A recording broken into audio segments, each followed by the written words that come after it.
Hi, welcome back to another one of my videos. Today is a top 3 favorite cookbook video. I've got a lot of cookbooks behind me. Subscribe. You can subscribe to the video.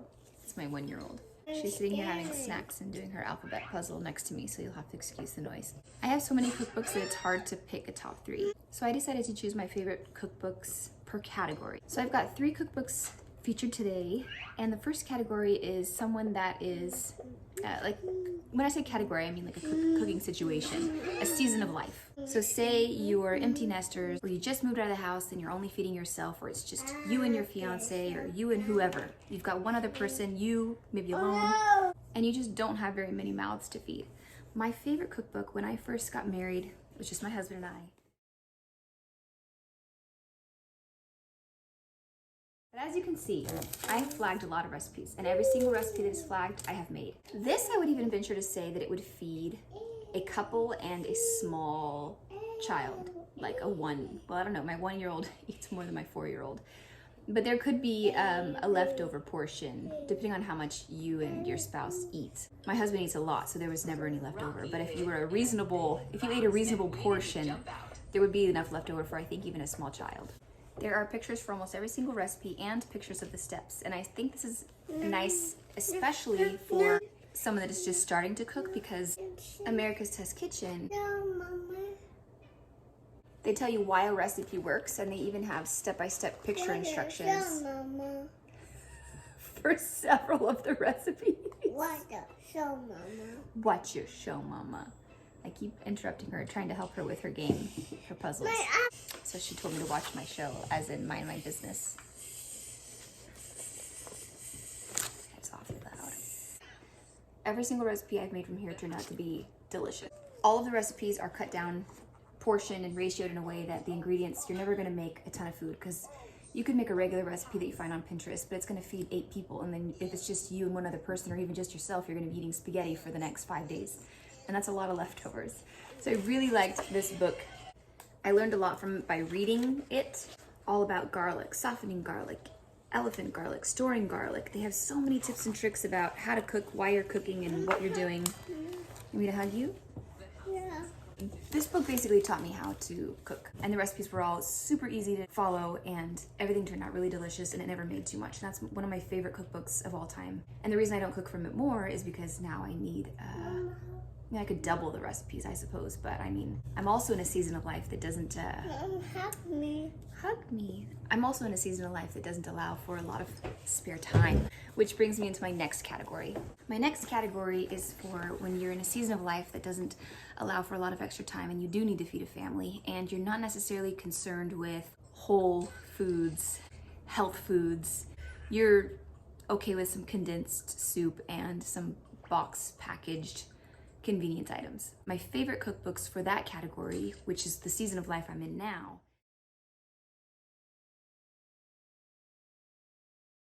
are Gooseberry Patch books. I've talked about this a lot on my Instagram. I even have a highlight on my Instagram saved for my easy, a lot of the recipes are Gooseberry Patch, my easy recipe highlight.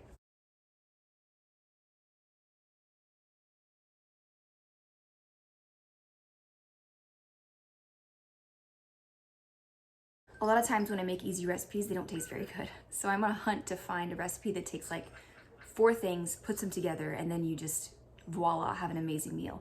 And it's few and far between that I find something that still tastes delicious, that is incredibly easy to do. And oftentimes those recipes do come from Gooseberry Patch books. They've got so many. My favorite place to get Gooseberry Patch books are from online thrift stores, like Thrift Books, or does ABE Books sell? There's so many thrift book, secondhand book stores online, and you can find these really old Gooseberry Patch books for $3, $2, $5. The thing with these though is there's not pictures. Not often are there any pictures. But the ingredients are so simple that you could look at the recipes and determine whether or not it's going to be something tasty and delicious. Gooseberry Patch was started by 2 ladies, I think. Gosh, I wish I should have researched this before I told you what it was all about. But anyway, 2 women got together, compiled a cookbook out of maybe a neighborhoods or a church, I'm not really sure it came from, a group of people who sent in their favorite recipes, and they compiled this cookbook. And imagine someone who wants to send a recipe in and you're so excited to get featured in a cookbook, it's gonna be your best recipe. It's gonna be that handwritten index card with spills all over it that you've used time and time again because you want it to be featured in this recipe book. You're so excited to share it. That's the kind of recipes that get shared in these cookbooks, and they are usually pretty good. They have best ever casseroles, best ever slow cooker recipe, best ever cast iron. They have holiday ones, cook it quick ones, which I think all of the recipes honestly are pretty quick cooking. But you can see the ingredients here. Let me see if I can show you a page that has, this one has plenty of pictures. The newer ones have pictures. These spiral bound ones don't typically have pictures. But they've got side dishes, chicken and sausage, Denise's penne rosa. Look at how easy this is. Chicken enchilada bake. You use some cheese, a can of enchilada sauce, some chicken breasts, some rotini pasta, and a can of diced tomatoes. Very easy. I find oftentimes if you just season the meat well in these recipes, they really do turn out very good. And a lot of them are really shortcut type recipes. So there's jumbo pasta shells, spaghetti sauce, jarred spaghetti sauce, a container of ricotta, some shredded cheese, and that's it, and an egg. Really easy to do recipes, and they're usually pretty good. I love Gooseberry Patch. These, like the nochi casseroles, it's just kind of a classic all-American type, you know, if you were raised in the 70s, 80s, where you would just have casseroles all the time. The recipes from here when I make them takes me back to my childhood.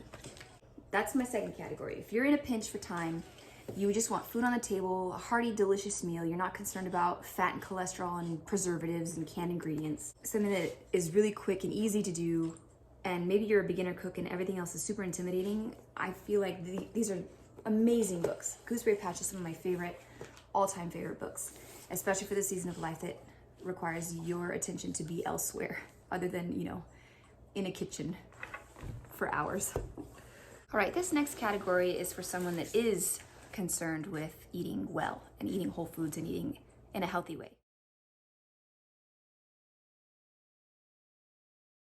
And because this cookbook is full of so many, look at all these flags.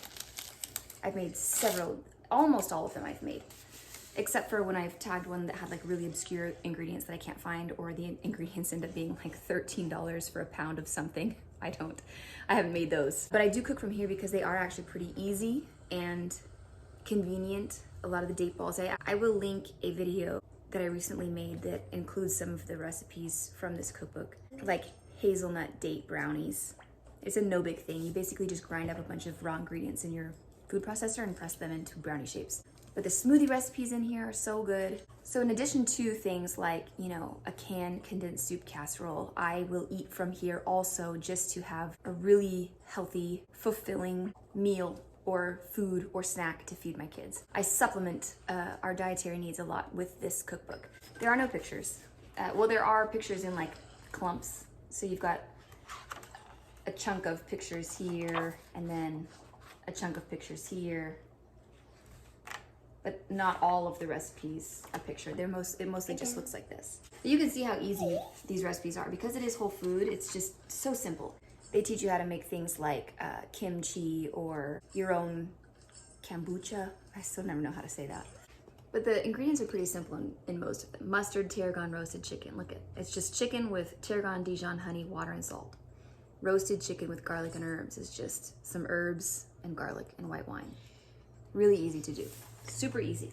Look at the instructions. They teach you how to make your own almond milk, all kinds of nut milks, trail mix, antioxidant trail mix, really healthy whole food. We've made a lot of snacks from here, smoothies and things. These are the raw chocolate hazelnut brownies I made in that other video. Honey cream cheese frosting, yam frosting, hazelnut milk. So if you're in a stage of life where you want to eat more healthy, this is really just chock full of tons, over 300 recipes.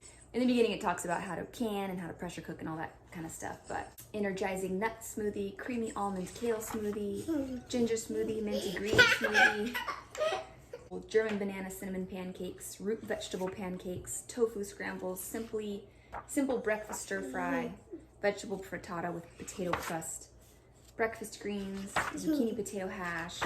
I find that there's a lot of recipes in here that they use produce in a way I would have never thought. I just, like, if I don't know what to do, I just roast the vegetables.